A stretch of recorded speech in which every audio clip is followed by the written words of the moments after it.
নমস্কার বন্ধুরা, কেমন আছেন সবাই? পাপিয়াস কিউলিনারি আর্টের আরেকটি নতুন ভিডিওতে আপনাদের সবাইকে স্বাগতম। আজকে আমি আপনাদের সাথে গাজর দিয়ে খুবই মজাদার একটি রেসিপি শেয়ার করব। প্রথমে এর জন্য আমি গাজরটা ভালো করে ধুয়ে ছিলে নিয়েছি। এবার গ্রেট করে নেব, গ্রেটার দিয়ে গ্রেট করে নেব।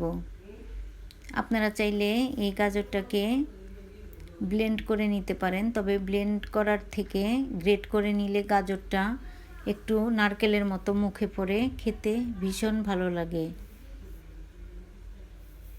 এবার সবগুলো 2টা গাজরই আমার গ্রেট করা হয়ে গিয়েছে। আমি বসিয়ে দিলাম চুলায় একটা প্যান, আর দিয়ে দিলাম একটু ঘি। দিয়ে ঘিটা গরম হয়ে গেলে আমি গাজরগুলো দিয়ে দিব।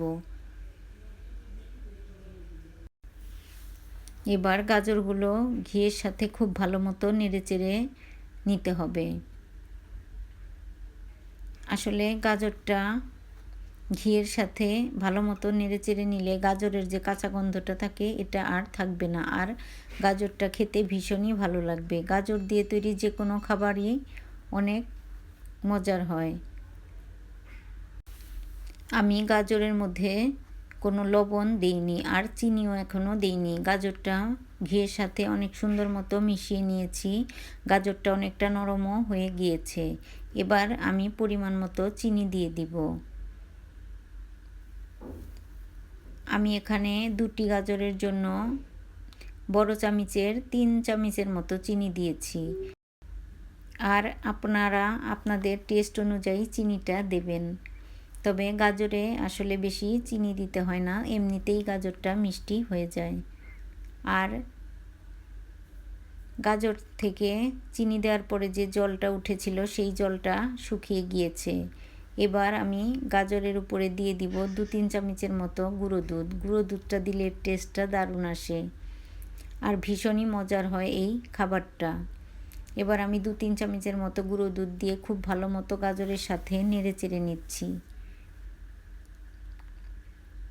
গুঁড়ো দুধ দিলে গাজরটা একটু আঠালো আঠালো হয়, আর খেতে ভীষণ ভালো লাগে। এবার গুঁড়ো দুধটা মিশে গেলে আমি গাজরটাকে নামিয়ে নেব। এরপর আমি আসলে সুজিগুলো রান্না করে নেব। আজকে সুজি আর গাজর দিয়ে বানাবো ভীষণ মজাদার একটা সন্দেশ, আর বাচ্চা থেকে বড় সবাই এই সন্দেশটা খেতে ভীষণ পছন্দ করবে। এবার দিয়ে দিলাম একটা এলাচ, আমি একটু ভেঙে তারপর দিয়ে দিয়েছি। এলাচ দিলে ফ্লেভারটা দারুণ আসে। এবার আমি গাজরটা নামিয়ে নিয়েছি, আর আরেকটা প্যান আমি চুলায় বসিয়ে দিয়েছি। এবার আমি ঘি দিয়ে দিলাম। ঘিটা গরম হয়ে গেলে আমি এখানে 1 বাটি সুজি দিয়ে দিব। আসলে সুজির এই মাপটা হবে 1 বাটি সুজি 2 বাটি জল। যতটুকু সুজি তার ডাবল জল দিতে হবে, তাহলেই এই সন্দেশটা খুব সুন্দর মতো বানানো যাবে, আর খেতেও ভীষণ ভালো লাগে। এবার সুজিটাকে ঘিয়ের মধ্যে খুব ভালো মতো নেড়ে চেড়ে নিব। তবে সুজিটার কালার চেঞ্জ হতে দেওয়া যাবে না, সুজিটা অনবরত নেড়ে চেড়ে ভেজে নিতে হবে। এবার দিয়ে দিলাম 1 বাটি জল। জল দিয়ে আমি হালকা একটু নেড়ে আরেক বাটি জল দিয়ে দিব। এবার দিয়ে দিলাম আরেক বাটি জল। 2 বাটি জল দিয়ে আমি সুজিটাকে রান্না করে নেব। আর জল দেওয়ার পর সুজিটা মিডিয়াম হিটে রান্না করে নিতে হবে, যাতে দলা পেকে না যায়। সুজির জলটা শুকিয়ে গিয়েছে, এবার আমি চিনি দিয়ে দিব। চিনিটাও আপনাদের স্বাদ অনুযায়ী দিয়ে দেবেন।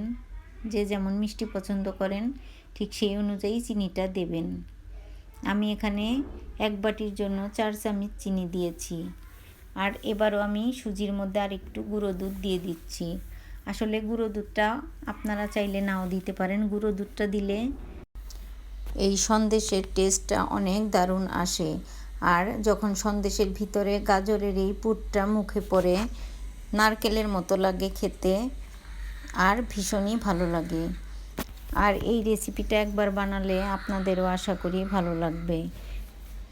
এবার গুঁড়ো দুধ দিয়ে আমি সুজির সাথে খুব ভালো মতন নাড়িয়ে চাড়িয়ে মিশিয়ে নিচ্ছি। এবার সুজি আর গুঁড়ো দুধের এই মিশ্রণটা দেখতে হবে একটু গোল করে, যে আসলে নাড়ুর মতো শেপ দেওয়া যায় কিনা, তাহলেই নামিয়ে নিতে হবে। এবার সুজিগুলোকে খুব সুন্দর মতো মথে নিতে হবে, আর আমি 2 হাত দিয়ে একটু গোল করে নিচ্ছি। আর এর মাঝখানে আমি গাজরের পুরটা দিয়ে দিব। আসলে এই সন্দেশটাকে গাজর আর সুজির পুলি পিঠাও বলা যায়, তবে পুলি পিঠা একটু ভাপিয়ে নিতে হয়, আর এটা বানানোর পর সাথে সাথেই খেয়ে নেওয়া যায়। এবার মাঝখানে আমি গাজরের পুরটা দিয়ে দিলাম, আর এর মুখটা আমি বন্ধ করে দিব।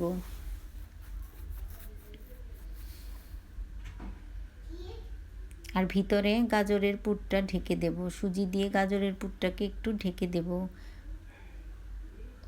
আর গোল করে নেব।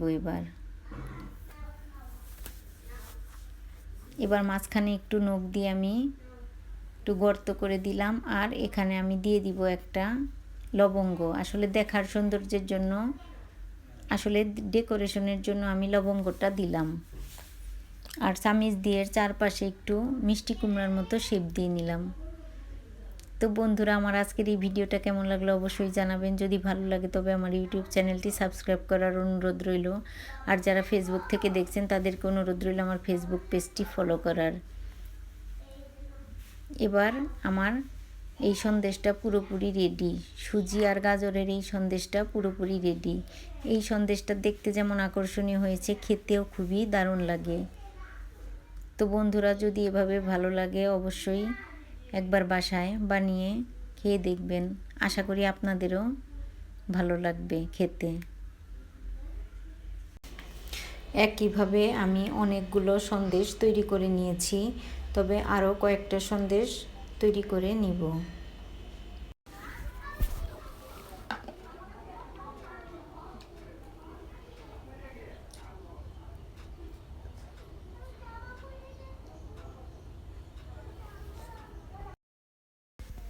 আসলে যে কোনো জিনিসের ক্ষেত্রেই প্রথমে দর্শনদারি, তারপরে গুণ বিচারি। এজন্য আমি একটু দেখার সৌন্দর্যের জন্য আমি একটু ডিজাইন করে নিয়েছি। আসলে যে কোনো খাবারই বলেন আর যে কোনো জিনিসই বলেন, দেখতেই যদি মনটা ভরে যায় তবে সেই জিনিস খেতেও ভীষণ ভালো লাগে। আর এজন্যই আমি আজকে এইভাবে ডেকোরেশন করেছি। এখন আমি সবগুলো সন্দেশ তৈরি করে নিয়েছি, একইভাবে তৈরি করে নিয়েছি। এবার মাঝখান থেকে একটু কেটে আপনাদের সাথে শেয়ার করব। তো বন্ধুরা, আমার আজকের এই ভিডিওটা কেমন লাগলো অবশ্যই জানাবেন। যদি ভালো লাগে তবে লাইক, কমেন্ট, শেয়ার করার অনুরোধ রইল। এবার আমি একটু কেটে দেখিয়ে দিচ্ছি আসলে ভিতরটা কেমন হয়েছে। আসলে অনেকটা ডিমের মতো লাগছে। তো বন্ধুরা, আজ এ পর্যন্তই। দেখা হবে নতুন কোনো ভিডিওতে। সে পর্যন্ত সবাই সুস্থ থাকবেন, ভালো থাকবেন। ভিডিওটি দেখার জন্য সবাইকে অসংখ্য ধন্যবাদ। দেখুন বন্ধুরা, মনে হচ্ছে আসলে সেদ্ধ ডিম কেটে আমি রেখে দিয়েছি, তবে এর টেস্টটা শুধু সেদ্ধ ডিম থেকে আলাদা। তো বন্ধুরা, আজ এ পর্যন্তই। দেখা হবে নতুন কোনো ভিডিওতে। সবাই সুস্থ থাকবেন, ভালো থাকবেন।